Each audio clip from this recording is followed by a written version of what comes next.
تو ایسے شعرا کو بھی وہ لوگ قریب رکھتے تھے اپنے سے. تو ایک بڑا مشہور شاعر تھا اس زمانے کا،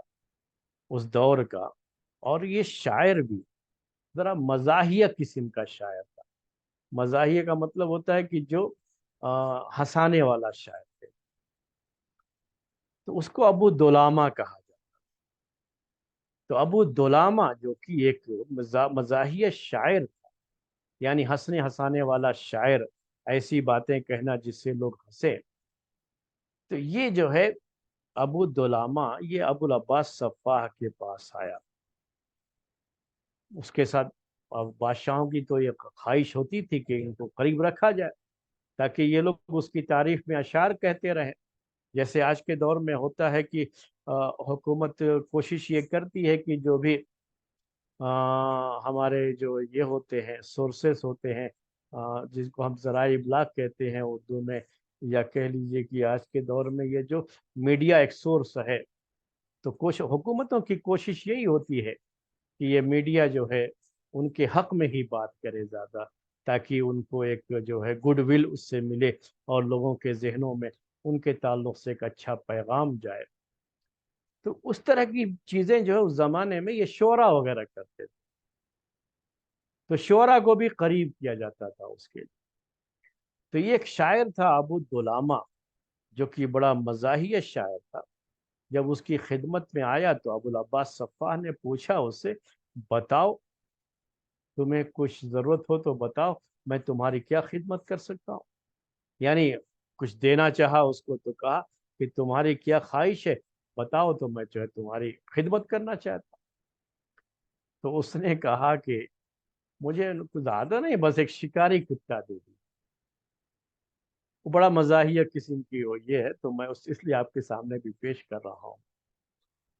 اس نے کہا کہ شکاری کتا دے دی. شکاری کتا کیا ہے؟ کلب معلم، کلب غیر معلم. یہ جو ہے کلب صید، عربی میں کلب الصید کہتے تھے اس کتے کو جو وہ لوگ شکار کے لیے استعمال کرتے تھے. تو اس زمانے میں جانوروں وغیرہ کا شکار کرنے کے لیے کتے کا استعمال بھی کیا جاتا تھا. تو کتے کو جب کوئی شکار دیکھتا مالک، تو کتے کو اس کے اوپر دوڑا دیتا تھا، جا کتا پکڑ کر کے لے کے آئے گا. تو اس کو سکھاتے تھے، اسے خود کلب معلم بھی کہتے تھے کہ کس طرح سے اس شکار کو پکڑ کے اس کے پاس لے کر کے وہ آئے گا. تو کہا کہ جو ہے مجھے وہی ایک کلب الصید یعنی شکاری کتا چاہیے. صفا نے فوراً آرڈر کر دیا، کوئی بڑی بات نہیں کہ یہ جو ہے شکاری کتا حاضر کیا جائے، اس کو دے دیا جائے. جب اس نے یہ آرڈر کر دیا، اس کو یہ چیز مل گئی، تو کہا بادشاہ سے کہ بادشاہ آپ نے کتا تو دے دیا، لیکن یہ کتا کو کہا میں گھر میں اچار ڈالوں گا. میں آج کی زبان میں کہنا ہوں تو ایسے کہیں گے اس کو، اس لحاظ سے بول رہا ہوں کہ کیا میں اس کو اچار ڈالوں گا گھر کے اندر؟ ارے شکار کے لیے جانا ہوگا تو کیا میں اس کو پیدل لے کر کے جنگل میں بہت دور جانا پڑتا ہے، سواری چاہیے نا اس کے لیے. تو بادشاہ مسکرایا اور کہا کہ جو ان کو ایک گھوڑا بھی دے دیا جائے، یعنی سواری جو ہے ان کو ایک دے دی جائے، تاکہ اس پر یہ سواری کر کے جو ہے کتے کو ساتھ میں لے کر کے جائیں گے اور جا کے شکار کریں گے. اب جو ہے ابو دلامہ نے پھر کہا کہ ٹھیک ہے، سواری بھی ہے کتا بھی ہے، لیکن کتے کی دیکھ بھال کون کرے گا؟ اب کتا ہے ساتھ میں تو اس کا کوئی دیکھ بھال کرنے والا بھی تو چاہیے نا. اور جو شکاری کتے کو جو ہے ساتھ میں اپنے رکھے دیکھ بھال کرے. تو پھر مسکرایا، سمجھ گیا کہ کیا چاہتا ہے. تو کہا ایک خادم بھی دیا جائے اس کو. اس زمانے میں غلام لونڈی کا دور تھا، تو غلام ہوتے تھے تو غلام دے دیا جاتا تھا، وہی خدمت کرتے تھے. تو ایک غلام جو ہے دینے کا آرڈر کر دیا کہ جو ہے اس کو ایک غلام دے دیا جائے. اب اس کے بعد اس نے کہا کہ اب اتنے سارے لوگ ہیں، میں ہوں، غلام ہے، اور یہ جو ہے گھوڑا بھی ہے، کتا بھی ہے ہمارے ساتھ. اب ان سب کے جو ہے ہمارے کھانے کا انتظام ہونا چاہیے، ان کے چارے کا انتظام ہونا چاہیے. تو ہمارے لیے کوئی کھانا پکانے کے لیے کوئی نہ کوئی تو چاہیے نا. تو کہا کہ جو ہے مسکرا کر کے ایک لونڈی بھی دے دی جائے.